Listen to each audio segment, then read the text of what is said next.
छोले के पराठे। एक बार की बात है, एक छोटे से गांव में रघु नाम का एक लड़का रहता था। रघु बहुत गरीब था, लेकिन मेहनती और ईमानदार था। वह गांव के चौक पर एक छोटी सी दुकान लगाकर छोले के पराठे बेचता था। उसके पराठे इतने स्वादिष्ट होते थे कि लोग दूर दूर से खाने आते थे।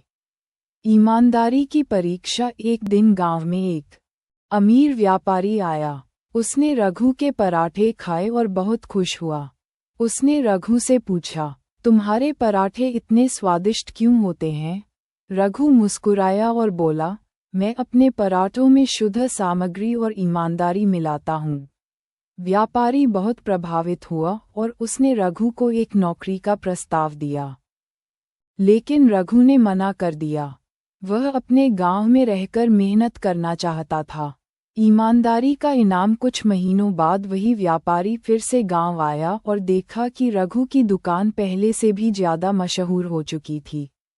उसने रघु को बुलाया और एक थैली देते हुए कहा, ये तुम्हारे ईमानदारी और मेहनत का इनाम है। रघु ने थैली खोली तो उसमें सोने के सिक्के थे।